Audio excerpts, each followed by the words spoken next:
C'est l'histoire de 2 femmes, parmi des milliers d'autres femmes, victimes de viols systématiques à l'est de la RDC. Ici, depuis plus de 10 ans, la guerre fait rage.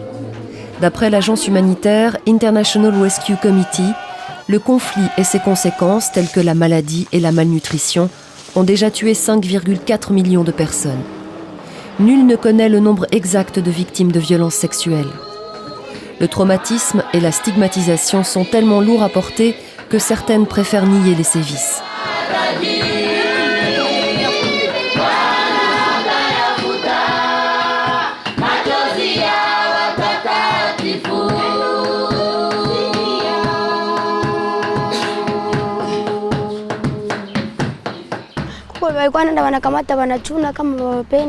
Ils égorgeaient les femmes qui leur résistaient. Après, ils les jetaient dans une fosse commune. Parfois, ils y jetaient aussi des femmes encore en vie, les aspergeaient d'eau bouillante.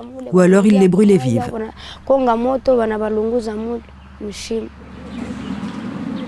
Le conflit dans l'est de la République démocratique du Congo a commencé en 1994, peu après le génocide rwandais. Près d'1 million de Hutus rwandais, craignant les représailles du nouveau gouvernement Tutsi, se sont réfugiés à l'est de la RDC. Parmi ces exilés, les Interahamwe, les milices Hutus qui avaient participé au génocide au Rwanda. En 1998, alors que la République démocratique du Congo se remettait péniblement d'une guerre civile d'1 an, les Interahamwe se sont alliés à des milices locales pour s'emparer de terres et de ressources minières. La situation a dégénéré, entraînant 8 pays limitrophes dans la guerre. La vraie cause de cette guerre, l'or et les diamants. Fin 2002, un accord de paix a enfin été signé et l'ONU a déployé la plus grande force de maintien de la paix au monde. Malgré ça, des dizaines de groupes armés ont continué à s'entretuer. Alexandra Bilac travaille pour une organisation spécialisée dans la résolution de conflits. D'après elle, l'anarchie qui règne explique ces violences. L'absence d'un État. L'absence d'un État au Congo qui fait qu'il y a un vide politique, économique, juridique, social partout. Ce qui laisse la porte ouverte à des violences sans nom, je veux dire une impunité totale. Une des régions les plus meurtries par cette guerre est la province du Sud Kivu, à l'est du Congo. En 2004, la capitale, Bukavu, a été le théâtre d'une lutte sanglante. D'un côté, les milices des 2 dissidents soutenus par le Rwanda, le colonel Mutebutsi et le général Nkunda, de l'autre, l'armée congolaise. À l'époque, l'agence de coopération allemande GTZ a constaté d'innombrables viols. Parmi les victimes, des femmes de 80 ans aussi bien que des bébés d'1 an. La GTZ nous a permis de rencontrer une de ces victimes, Honorata Kizende, 55 ans. Il y a 8 ans, cette mère de 5 enfants, originaire d'un village du Sud Kivu, était enseignante.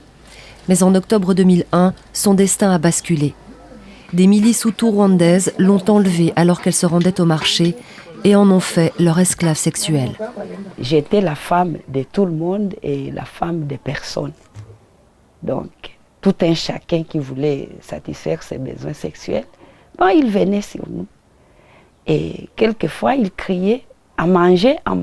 Bon, on croyait que c'était peut-être de la nourriture qu'on nous amenait, mais hélas, ce n'était pas de la nourriture. C'était nous, les femmes, qui étaient leur nourriture. Aujourd'hui, même les tâches les plus banales lui rappellent les atrocités dont elle a été témoin au cours de ses 18 mois de captivité. Je vis, ils ont ramassé un enfant pour voir si les couteaux est bien aiguisé. Ils ont tranché ça par deux, ils ont laissé la moitié. Vous voyez la moitié, ils ont dit à la mère de l'enfant, il ne faut pas pleurer. Notre couteau est tranchant. Alors, c'était vraiment... En avril 2003, Honorata a pu enfin s'échapper. Mais après avoir parcouru 350 km jusqu'à Bukavu, elle s'est retrouvée au milieu de la rébellion Mutebutsi de 2004. Une fois de plus, elle a été violée. Et ces gens encore nous ont violés. Je me rappelle que j'ai saigné pendant plus de 2 semaines. J'avais plus de 5 sortes de maladies sexuellement transmissibles. On m'a fait soigner pendant plus de 2 mois ici à l'hôpital de Panzi. Les médecins de Panzi ont constaté la gravité de son état et ont diagnostiqué, entre autres maladies, la syphilis. L'hôpital de Panzi, à Bukavu, fait office de refuge pour les victimes de violences sexuelles. Mais très peu de femmes ont la chance d'arriver jusque-là.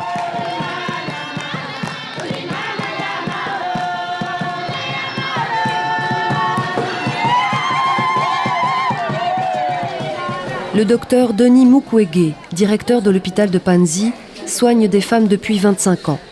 Les atrocités qu'il a vues au cours des 10 dernières années l'ont transformé à jamais. Je ne pouvais pas imaginer que les sexes pouvaient créer un si grand désastre, puisque quand vous voyez des villages entiers qui se déplacent et qui fuient, le seul motif, c'est le viol. Mais ils fuient, ils partent main vide. Ils laissent leurs champs, ils laissent leur bétail. S'ils étaient dans des mines d'or ou de castérite ou de coltan, ils laissent tout ça parce qu'ils se disent, écoutez, je ne peux pas rester ici de peur que ma femme et mes filles soient violées. Et les sexes, c'est un don de Dieu. Donc on peut l'utiliser, mais si on l'utilise mal, c'est une arme qui ne coûte rien, mais qui peut faire des désastres autant qu'une bombe. À l'hôpital de Panzi, les médecins nous ont présenté une jeune patiente de 17 ans. Elle a voulu témoigner sous un nom d'emprunt, Tumaini. Ça veut dire espoir en swahili. Tumaini a été enlevée en mai 2006 par une milice de 30 hommes qui se faisaient appeler les partisans de Jésus. Elle les appelle Interahamwe.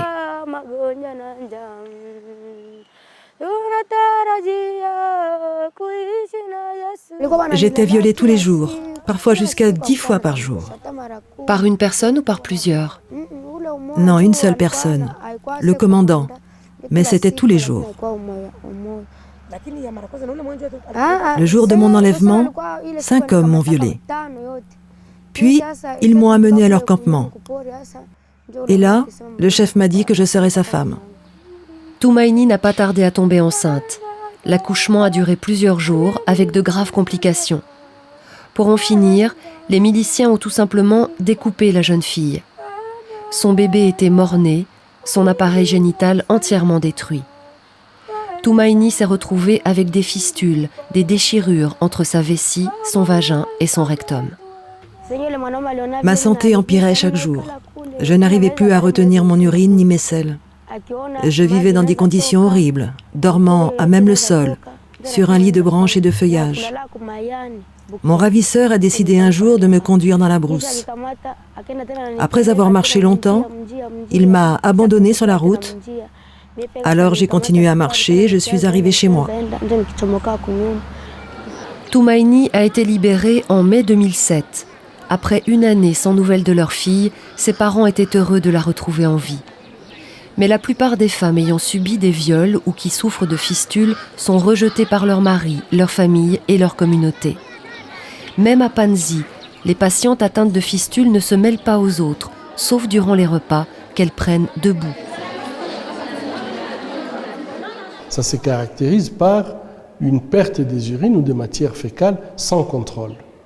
Et vous imaginez, il y a cette odeur forte, piquante, et qui fait que tout l'entourage s'est dit, mais qu'est-ce qu'elle devient celle-là?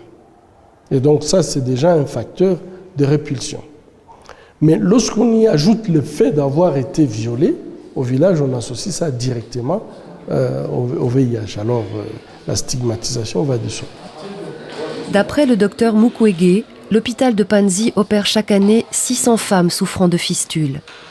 La plupart sont des fistules obstétricales causées par des complications à l'accouchement. Dans les campagnes, les centres de santé ont été détruits durant la guerre et l'insécurité ambiante dissuade les gens de se rendre à l'hôpital. Et puis il y a les fistules traumatiques, comme celle de Tumaini, provoquées par les viols à répétition ou des mutilations du vagin infligées volontairement.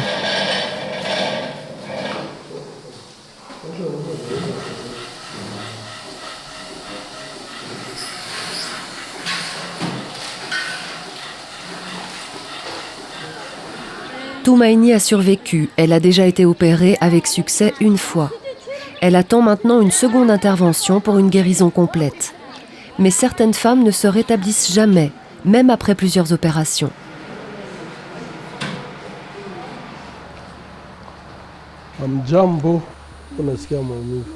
Ici, c'est l'unité des femmes récemment opérées.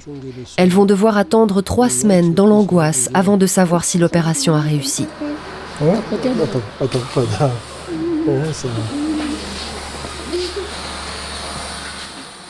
Elles sont inquiètes. Oui, l'inquiétude, c'est que lorsqu'elles sont opérées, tant qu'elles n'ont pas quitté le lit, que le lit est sec,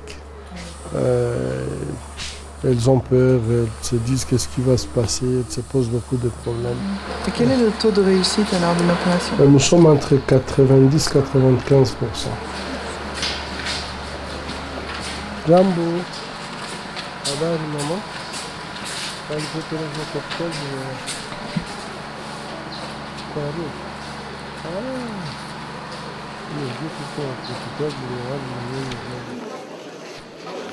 En janvier 2008, la conférence de Goma a fait naître l'espoir d'une paix durable.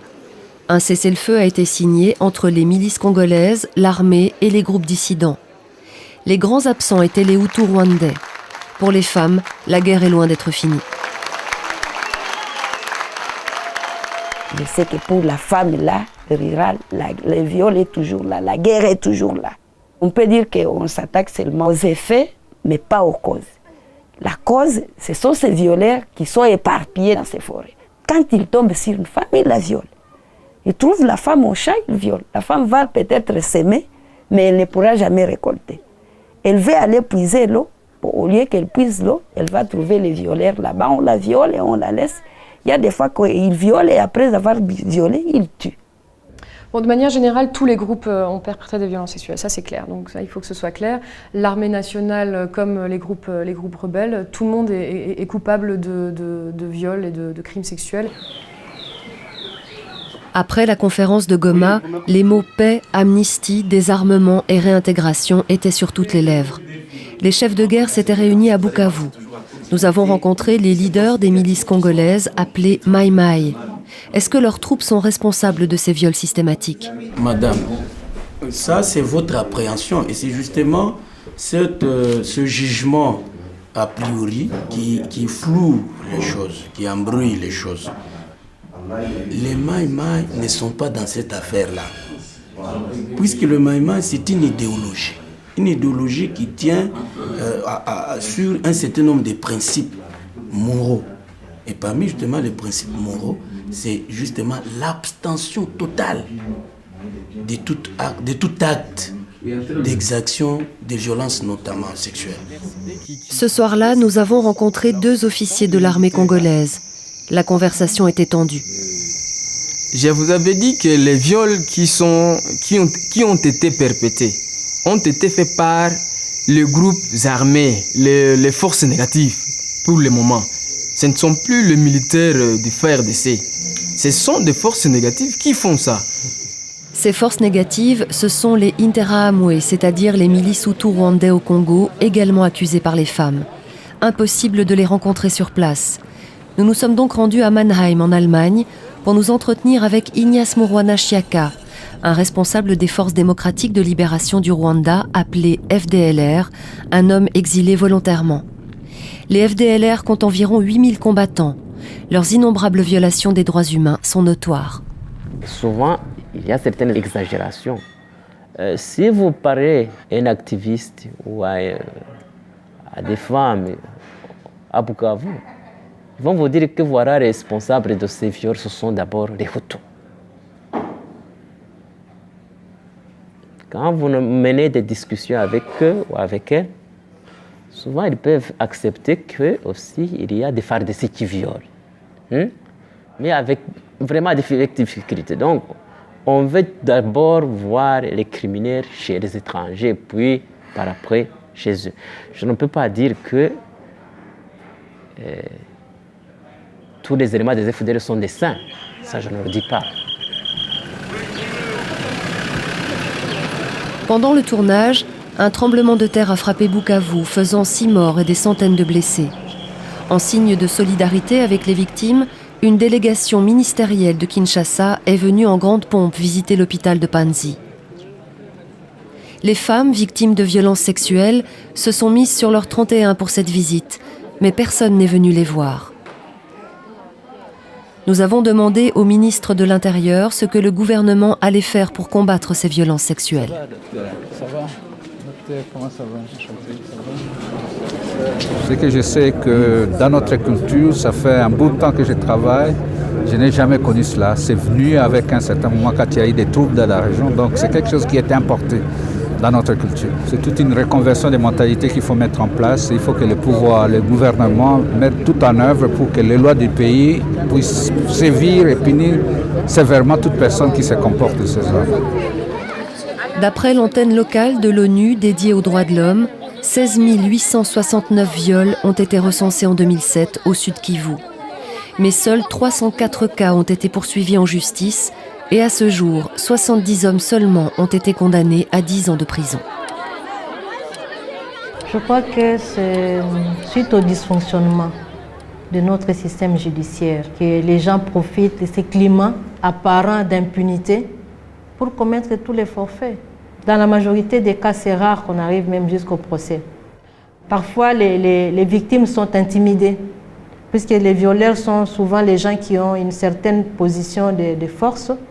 Soit ça peut être même des autorités ou ce sont des hommes armés qui viennent menacer la famille et disent si vous osez porter plainte, cette fois-là, ça ne sera pas un viol, mais on viendra vous tuer par exemple. Et là, ils ont peur et ils se taisent, ils se cachent. Wilhelmine Takebuka dirige une ONG locale. Elle se rend régulièrement dans les villages pour emmener les femmes souffrant de fistules à l'hôpital de Panzi. D'après elle, le problème vient de la société congolaise.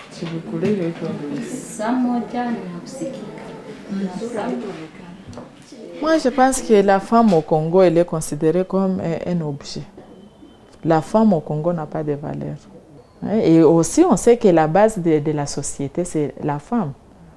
Étant donné que ce sont les femmes qui produisent pour la survie de la famille. Et donc, si on doit détruire la femme qui est la base de la société, de la famille, à travers la femme, l'homme est complètement affaibli. Aujourd'hui, Honorata vit à Bukavu avec 3 de ses enfants. Sa vie est un combat quotidien. Depuis son enlèvement, elle n'a toujours pas revu son mari et ne sait pas s'il serait prêt à l'accueillir. Et puis, il y a la peur de représailles de ses ravisseurs. Elle n'ose pas rentrer chez elle. Ce sont des choses que je ne pouvais jamais imaginer que ça pouvait m'arriver dans la vie. Je savais que j'avais presque fini ma vie. J'avais mon mari, mes enfants et mes activités. Et j'avais presque tout planifié. Mais maintenant, j'étais vraiment perdue. D'ailleurs, quand je suis rentrée, quand je suis arrivée ici à Bukavu, je ne voulais même pas voir quelqu'un. J'ai fouillé les gens, je m'enfermais. Et vraiment, c'est terrible. Si pour le moment, je parviens maintenant de parler, c'est parce que je vois que si tout le monde continue à cette heure, le monde ne saura pas ce qui se passe. Que vraiment, les femmes souffrent. Tumaini retournera un jour dans son village, mais elle a peur d'être enlevée à nouveau. Elle s'est réfugiée dans la religion et rêve de retourner à l'école. À 17 ans, après son expérience traumatisante avec les hommes, le mariage n'est pas envisageable.